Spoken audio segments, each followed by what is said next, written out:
Bom dia. Eu quero ler um texto de Zacarias, que diz assim: Assim diz o Senhor, estou voltando para Sião e habitarei em Jerusalém. Então Jerusalém será chamada Cidade da Verdade, e o monte do Senhor dos Exércitos será chamado Monte Sagrado. Assim diz o Senhor dos Exércitos: homens e mulheres de idade avançada voltarão a sentar-se nas praças de Jerusalém, cada um com a sua bengala, por causa da idade. As ruas da cidade ficarão cheias de meninos e meninas brincando.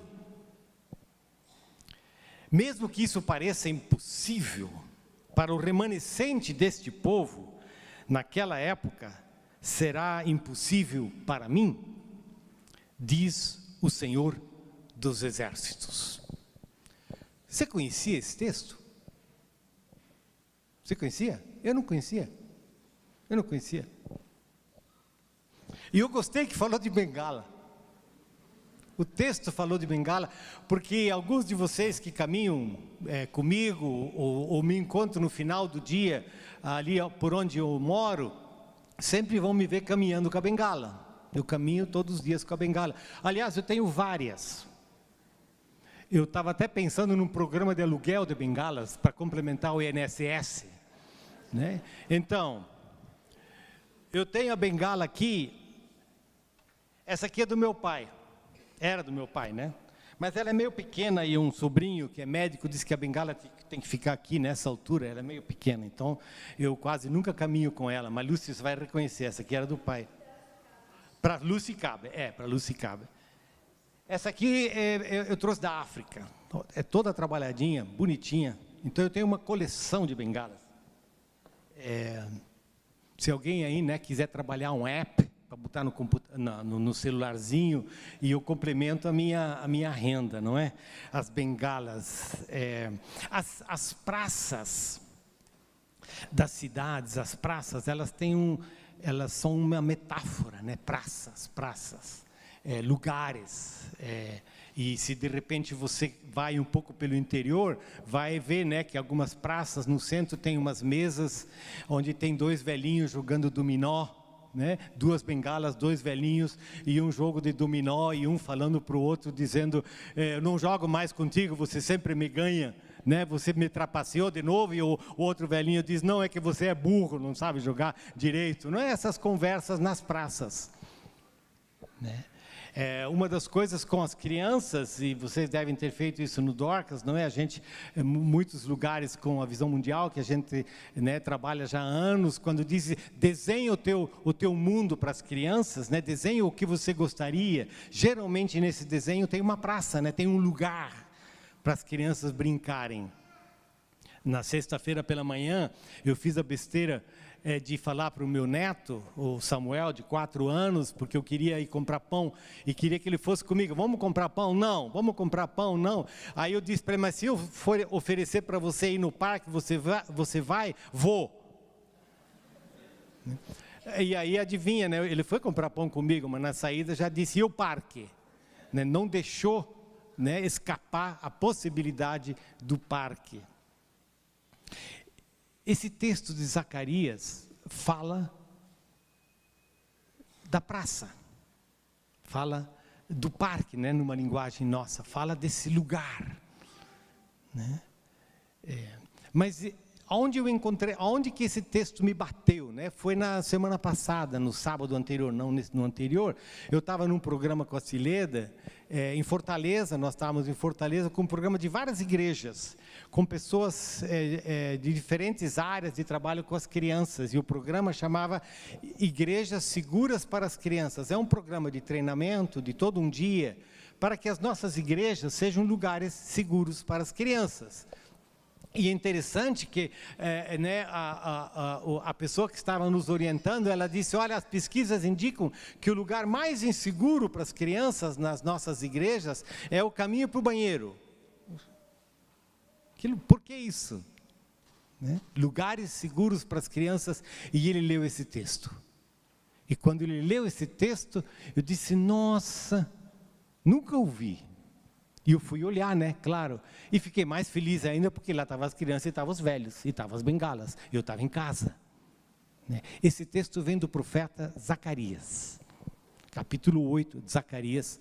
Ele é chamado um pequeno profeta, né? É um livro dos... Não porque ele era pequenininho, mas porque o livro é menor do que um Isaías e um Jeremias, né? São poucos capítulos. Ele vivia num tempo... O profeta, que foi um tempo difícil para o povo de Israel, um tempo complicado, um tempo de reconstrução. O povo de Israel havia passado um tempo enorme para eles no exílio, que era longe da casa, longe da terra e longe do templo. Né? E eles estavam olhando para a história deles, para a vida do povo, e diziam, mas por que está acontecendo isso com a gente? Por que a gente foi expulso da nossa casa, foi expulso da nossa terra, expulso do nosso templo? Por que nós estamos aqui?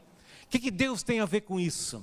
Onde Deus está na nossa vida? Deus está presente? Deus está ausente? Foi Deus que fez isso? Foi a gente que fez isso? Essas coisas que passam na nossa cabeça, na tua cabeça, na minha cabeça, não é?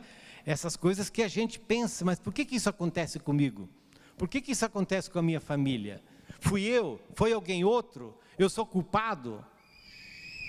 E o profeta é aquele que ajuda o povo a um pouco entender isso. O profeta é aquele que recebe aquilo que, né, Deus diz para ele e aquilo que ele diz para o povo.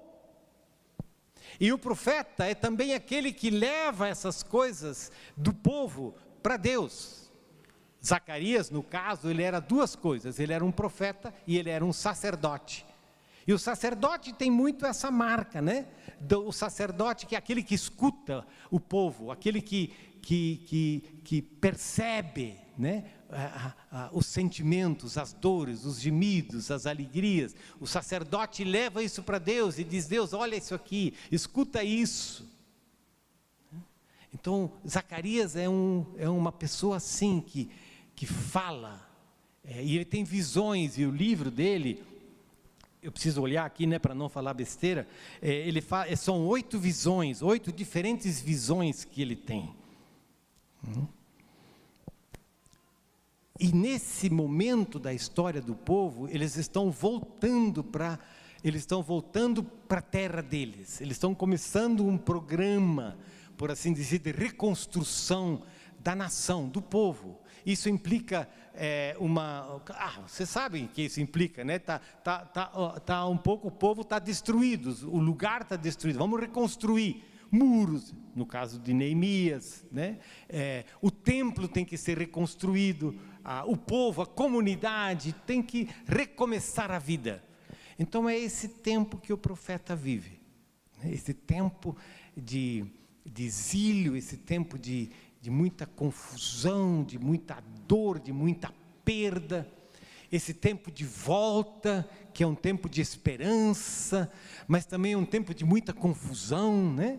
De reconstrução. É como que algumas imagens que nós vemos, de repente, quando vem uma enchente, quando vem... a gente tem as imagens hoje, né, da Ucrânia, tudo destruído, e você diz, olha, como é que eu reconstruo, né, a vida? Eu me lembro que uma vez eu estive numa comunidade indígena, lá no Equador, e eles tinham passado por um terremoto.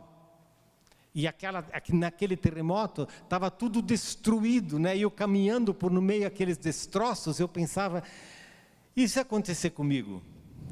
E se eu chegar em casa e a minha casa estiver toda destruída? Como que você reconstrói? E aquela comunidade estava falando sobre isso, precisamos reconstruir. Né? Reconstruir de dentro para fora, reconstruir fora. Né? Tem tanta pedra solta dentro e fora. Né? E nesse momento o profeta tem uma palavra. Né? Nesse momento o profeta ele olha para o passado e ele olha para o futuro. Né? Quando o profeta olha para o passado, olha o que ele diz. Está lá no versículo 11, né? Você não precisa seguir comigo, mas depois, de repente, até, né, você vai olhar Zacarias, né? Diz, nunca vi esse texto, eu vou ler, né? Diz que é assim, no versículo 10, aliás, antes não havia salário para os trabalhadores, nem pagamento pelo trabalho dos animais. Não havia paz para o que entrava, nem para o que saía. Falando agora da cidade, né? Não havia paz nem para o que entrava, nem para o que saía. Ele está olhando para o passado. Ele está olhando para a história deles e diz, olha, essa é a nossa situação. Quando a Darclé está falando sobre as crianças no projeto Dorcas, com as crianças na comunidade, está falando sobre o medo dos pais, está falando sobre as crises nas escolas, né? Nós estamos fazendo essa olhada para a realidade, e nós dizemos, não tem paz, nem para entrar e nem para sair. E uma das coisas que o profeta faz, ele ajuda o povo a entender isso, e a dizer, tem coisa errada conosco, tem coisa errada conosco, tem, né, a palavra, tem pecado, tem formas de viver que destroem, tem formas de viver que machucam, tem jeitos de viver que não constroem vida, comunidade, família. Elas tiram paz, elas tiram possibilidades. Deus olha para isso com tristeza, mas Deus olha para isso também como um juízo. O que quer dizer isso? Né? Como fruto da nossa própria capacidade de destruição. Mas então o profeta olha para o futuro. E porque o profeta olha para essa realidade e diz, não, isso aqui não pode continuar assim. Como é que pode continuar?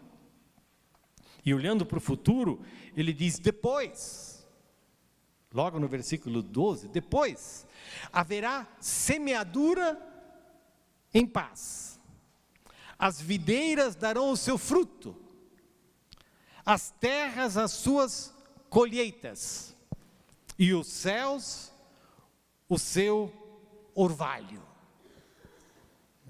Fantástico, claro que ele está usando uma linguagem da sua época, né?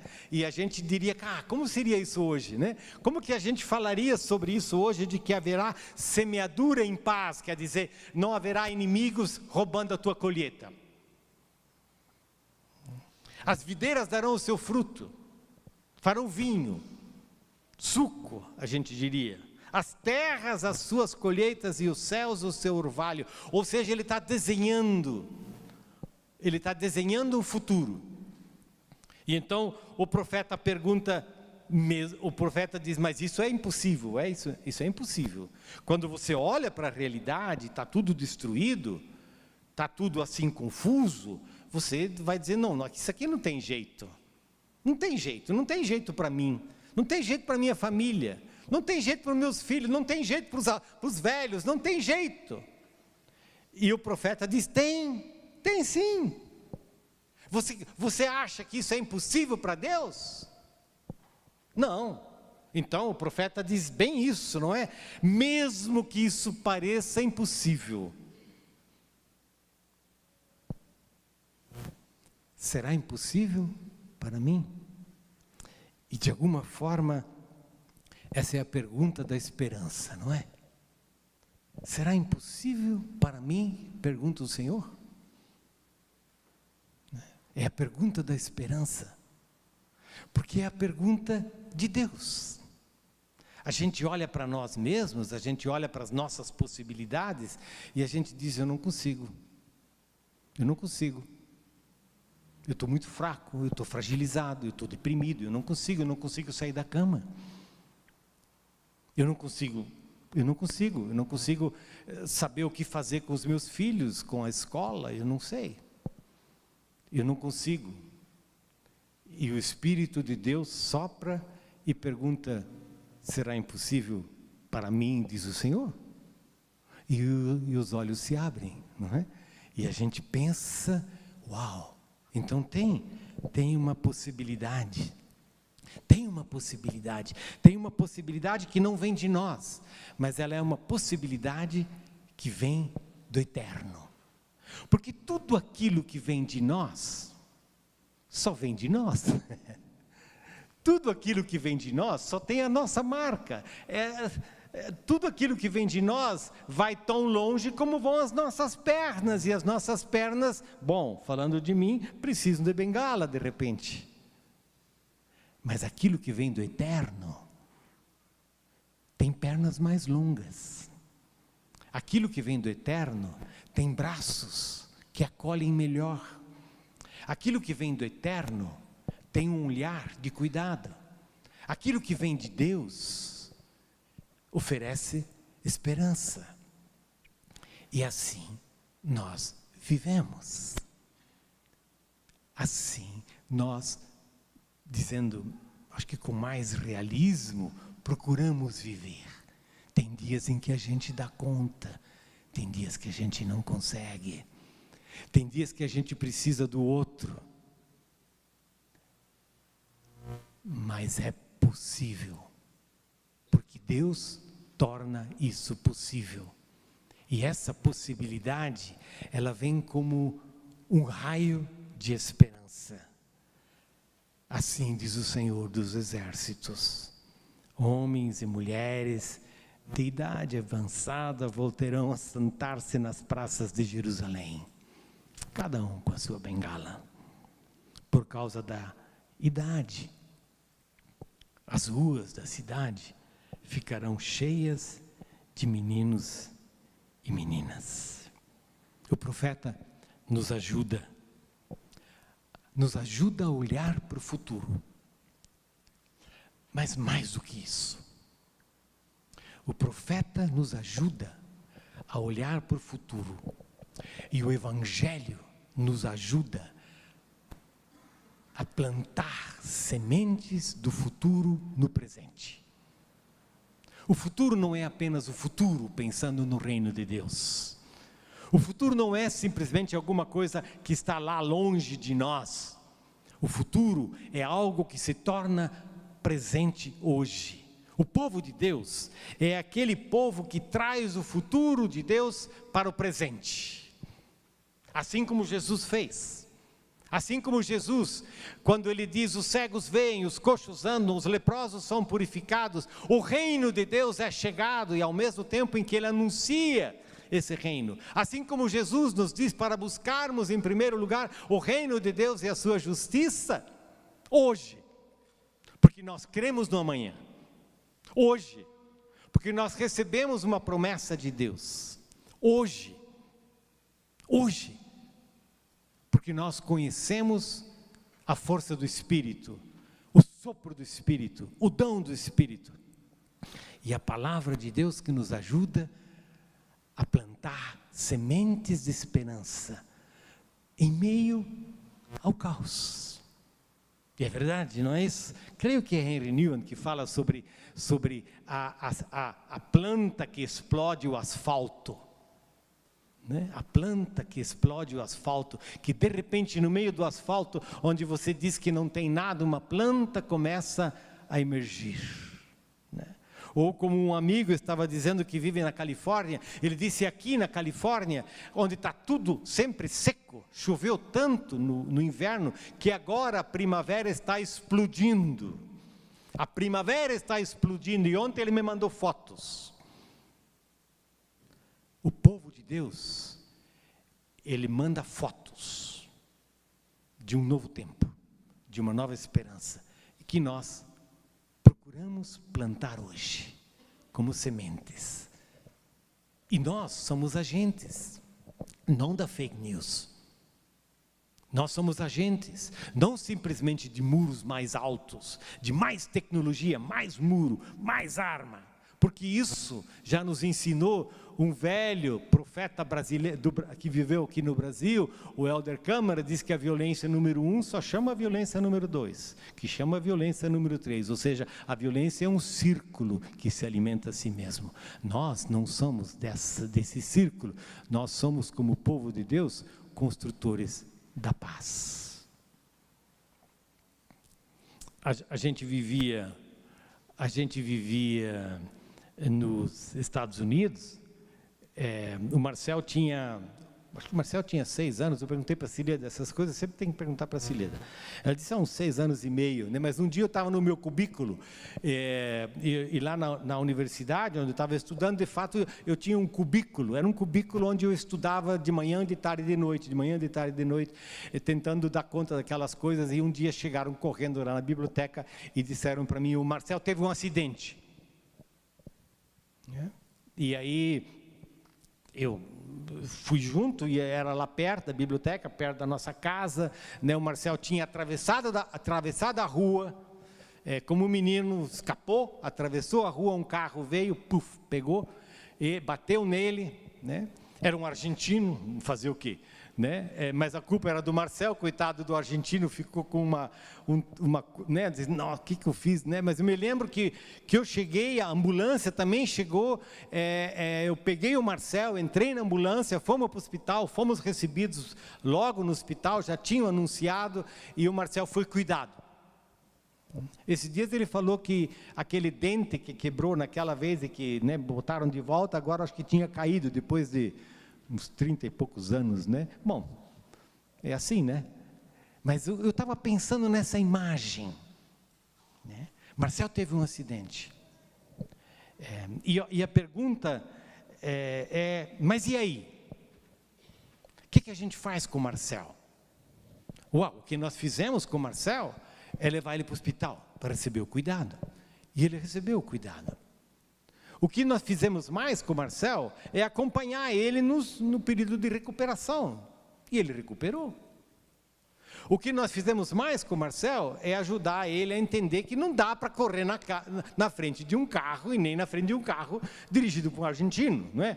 Assim, tem que cuidar, não é? Então, nós não... Qual era a outra possibilidade, né? De repente, vamos dizer, não, agora o Marcel não pode mais sair de casa? Não.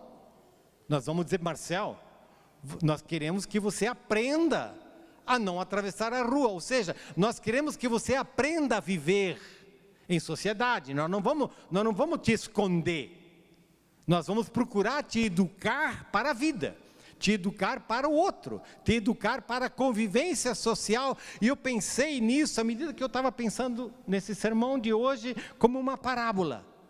O povo de Deus não foge dos desafios, né? Dos acidentes. O povo de Deus não se esconde, Deus não se esconde, né? Pelo contrário, Ele nos capacita, Ele nos dá os instrumentos, Ele nos dá a esperança, Ele nos dá a força, Ele nos dá o Espírito Santo para que a gente construa sinais de esperança, para que a gente seja diferente no mundo no qual nós vivemos, mundo de muros, mundo de mais armas, mundo de mais mundo de mais fake news. Não, nós vamos ser uma outra sociedade, nós vamos ter uma outra justiça que é do reino de Deus, nós vamos plantar uma outra semente, para que os meninos e as meninas brinquem nas praças, para que os velhinhos joguem o seu dominó. Eu não quero. Eu não gosto, não me convide, mas alguns gostam, mas que tenha esse espaço, as praças, como sinal daquilo que Deus quer para nós, como sinal de uma outra qualidade de vida, que Jesus disse que era vida abundante, e como sinal de um futuro, de um futuro onde as crianças já não serão atropeladas como o Marcel, que é o futuro do reino de Deus, mas é esse futuro que nos traz esperança hoje. Hoje, nesse culto, nós estamos falando do Dorcas, e o Dorcas quer fazer exatamente isso, que o lugar do Dorcas, o lugar do Dorcas seja esse lugar onde as crianças se sintam seguras, e onde as crianças se sintam em casa, onde as crianças corram sem medo. O Dorcas como um lugar seguro para as crianças, mas a nossa oração não é apenas que o Dorcas seja um lugar seguro para as crianças, não é? A nossa oração é para que as praças sejam um lugar seguro para as crianças, e o Dorcas possa ser uma parábola, possa ser um exemplo, possa ser um luminário. Luminário, existe essa palavra? Um luminoso, qualquer coisa, você entendeu, né? Que brilhe para as crianças lá naquela comunidade. E nós podemos fazer isso, no nosso lugar, como comunidade do Redentor. Sinais de esperança, onde está tão confuso e por vezes tão difícil. Sinais de um mundo novo, que já se torna presente hoje. Como a gente faz isso? É uma busca diária, é uma busca contínua. Por isso que a Darclé falou que a gente, no caso do Dorcas, não pode apenas fazer isso com os nossos instrumentos, digamos, pedagógicos, né? Os nossos instrumentos técnicos. Nós precisamos, o que ela falou é de espiritualidade. O que quer dizer isso? Nós precisamos do sopro do Espírito. Nós precisamos da presença de Deus. Nós precisamos da palavra de Deus. Porque sem isso, nós só vamos ser um pouco mais do mesmo.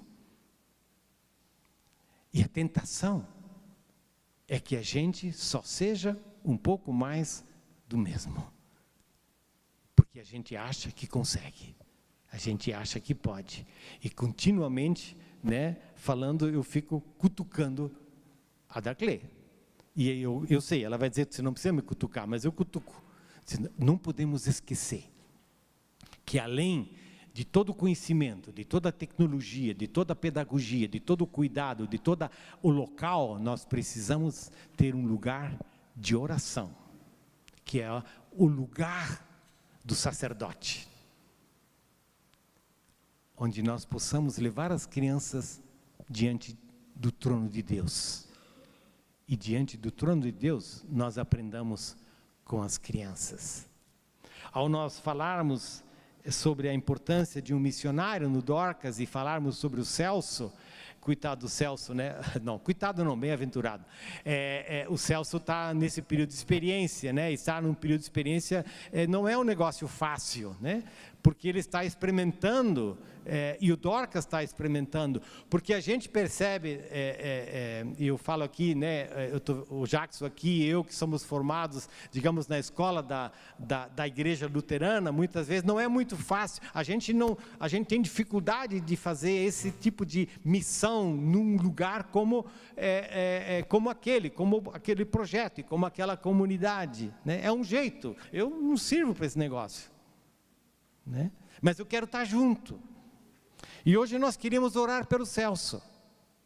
Eu queria que a igreja orasse pelo Celso, para que o Celso pode vir aqui, né? Cadê o Celso? Tá aí, né? Para que a gente orasse, para que esse período de experiência do Celso, Deus tivesse misericórdia dele, né? Para que Deus estivesse com o Dorcas, e para que a gente pudesse, como o Celso, ser simplesmente um sinal de uma semente no meio daquele universo e daquele contexto. O Celso não está na experiência para que ele seja, digamos assim, o único missionário no Dorcas. Todos os colaboradores, todos os monitores têm que ser missionários. Mas o Celso quer ser a memória, né? E nos lembrar de que nós precisamos dessa promessa de Deus entre nós, porque sem ela, a gente está fregado, né? Sem ela, não dá. E não dá para você também. Não dá para você também. Então, ao fazermos isso no Dorcas, é também uma memória para nós, de que nós precisamos dessa semente, daquilo que Deus quer e pode fazer entre nós. Jackson, você vem aqui, vamos orar pelo Celso. E logo depois o Jackson já encaminha, né? Pode ser.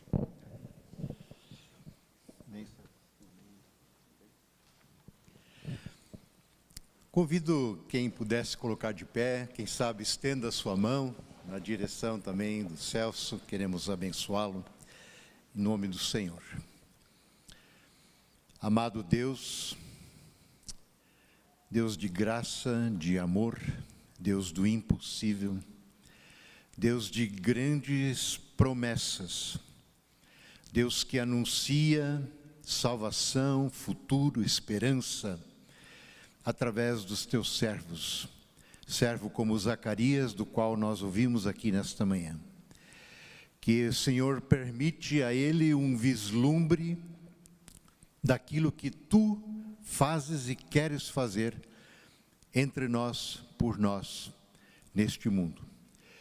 Obrigado, Senhor, que nos convidas a tomarmos parte deste maravilhoso projeto, Reino de Deus entre nós, onde o teu governo, a tua soberania é determinante em tudo que pensamos, fazemos, sonhamos, como lemos a história, como vivenciamos os fatos, como caminhamos para frente em meio a destroços que tantas vezes ficam pelo caminho. Obrigado pelo convite e o privilégio de poder participar deste teu reino, na edificação deste reino, em colocar sinais deste reino, não por nossa própria capacidade, mas porque o Senhor quer nos usar.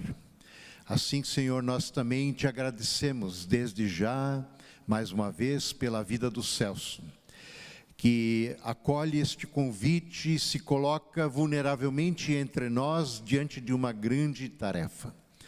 E, Senhor, assim como cada um de nós, também ele carece, precisa, busca e clama pela tua direção, pelo teu fortalecimento, pelo discernimento, por capacitação, por alegria, Senhor, de forma que ele possa tocar vidas, corações, semear essa esperança do reino, através do evangelho que se encarnou na pessoa de Jesus e tudo aquilo que ele fez por nós, que é uma realidade que podemos acolher por meio da fé. E, Senhor, que assim a presença do Celso também junto ao Dorcas, junto àqueles muitos voluntários, líderes, pessoas que estão ali dedicando seu tempo na formação, junto àquelas crianças, tantas crianças, Senhor, muitas vezes sem esperança, que tu, Senhor, o uses abundantemente, que o teu nome seja honrado e glorificado através da sua vida. Assim, ser com ele, sua família, com aqueles que o cercam, ser com cada pessoa que ali atua, e confiamos a ele em tuas poderosas mãos, clamando que o abençoe, em nome do Deus que é Pai, Filho e Espírito Santo. Amém.